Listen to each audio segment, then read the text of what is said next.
That house is also solar, and that's a sort of a style of a French slate, which is one of the hardest things to do. It's considered one of the best roofs you can possibly do as a conventional roof.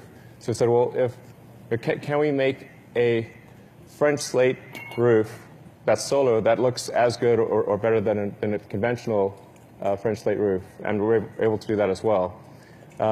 That's done with hydrographic printing. So each tile is unique.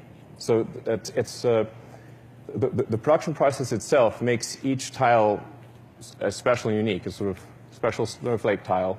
But the nice thing is that no two roofs will be the same.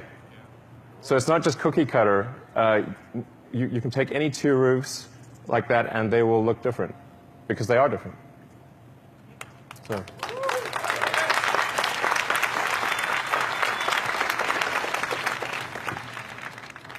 This is what the French slate hydrographic looks like. You can see that.